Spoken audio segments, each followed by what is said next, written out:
G'day guys, how you going? Hope you're all doing very well. Tonight I have yet another movie review for you all. This is a drama slash thriller from Spain, Spanish language, English subtitles, directed by a legendary Spanish director in the year 2011. His name is Pedro Almodovar, and this movie is called The Skin I Live In. And this stars Antonio Banderas in his native Spain, so it's really cool to see him speaking his native language because we're all used to him being in Hollywood films. So this is him in a very different light. So the story to The Skin I Live In is as follows.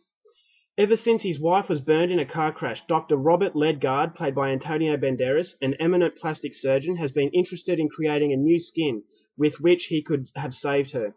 After 12 years, he manages to cultivate a skin that is sensitive to caress, but a real shield against every assault. In addition to years of study and experimentation, Robert needed three things: no scruples, an accomplice, and a human guinea pig. Scruples were never a problem. Marilia, the woman who looked after him from the day he was born, is his most faithful accomplice.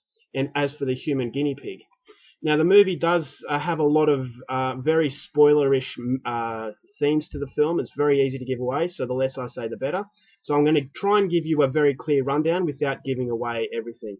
So the movie centers around Robert Ledgard. He is a brilliant surgeon, and he's doing scientific experiments on skin.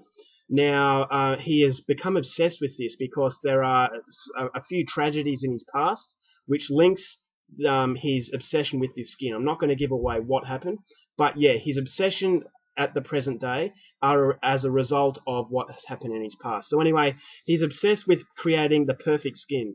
Now, the perfect skin is the type of skin that is beautiful to caress, very soft, but at the same time very strong, so it can withstand burns and it can withstand mosquito bites. So Robert Ledgard, he hopes that his experiments will lead him to become very successful because he sees this as a prevention against malaria and other sort of diseases like that. So it's a perfect skin, and he's really, really obsessed with this. So during his experiments, he needs a few things. Now, he needs an accomplice, which he has, and he needs a guinea pig to conduct these experiments on. Now, as the movie progresses, his obsession with finding the perfect skin is getting more and more intense, and he also weaves in a little bit of revenge at the same time. So that all leads to a very shocking conclusion, which I'm not going to give away. If you feel that this film is for you, then definitely go out there and see it for yourself, because that is all I am saying. As I said, the less I say about this one, the better, because it is a very complex film, and I certainly don't want to ruin the experience for you. Now, my thoughts on the movie.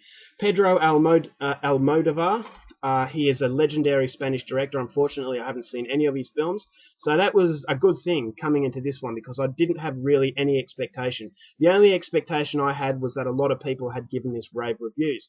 Now, I know better than to judge a movie before I've seen it based on other people's opinions, but it is always a little bit encouraging to know that the movie has got a lot of recognition and got a lot of credit. So I was hoping that it wasn't going to be a bad film, but at the same time, I was willing to give it a fair go because, as I said, I haven't seen any of these directors' other movies.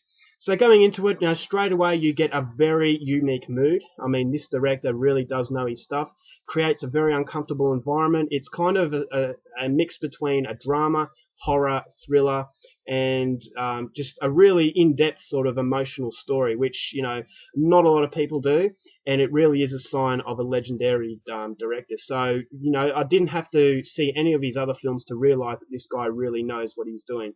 So the characters, very, very rich in depth, very interesting, every single one of them, so you'll never feel that you're getting bored with any individual. The music is absolutely fantastic. It contributes to the very unique feel that the movie has. And the cinematography, excellent. Now, this is everything that Pedro Almodovar is all about. As a lot of people say who are big fans of this guy, is that you know that you're watching a movie by him, and that's the sign of a very good director. Not many directors do that. Gaspar Noé, M. Night Shyamalan, Terry Gilliam, they're kinds of directors that, you can really pick their style straight away. So Pedro Almodovar, he's another person to add to that category. So if you're a fan of his films, you'll probably get something out of this one. Now, it's a very, very disturbing movie. Be very careful going into it because there are very challenging themes in the film.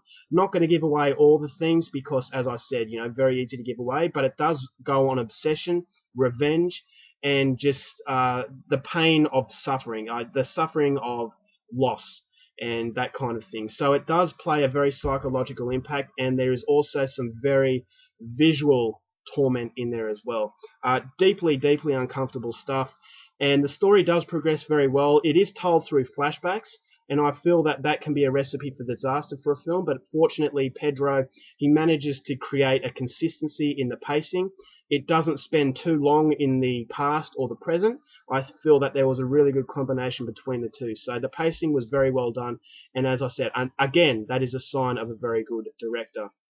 Now, the conclusion, absolutely mind-boggling. It blew me away. I had no idea what I was expecting. So definitely a movie that you have to go in there with limited knowledge. Otherwise, that conclusion, the revealing of the bad things that are about to happen, aren't quite as, they don't have so much of an impact. So yeah, definitely go into this one without watching the trailer or without reading too much on it.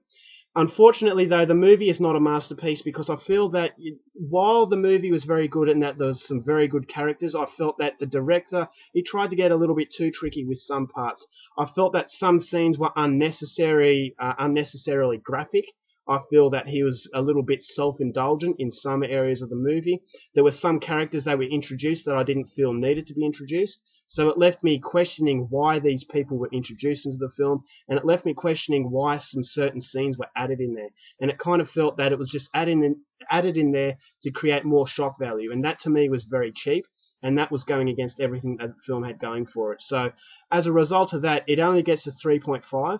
But having said that, it is definitely a movie that you will not forget in a hurry. You know, I watched this earlier today, and I'm still thinking about it. So it really does pack a punch, but it does prevent itself from being a masterpiece because it tries to get a little bit too tricky, and as a result of that, it just comes across as unnecessary value in a film that is very memorable, and it's definitely one that I'm recommending.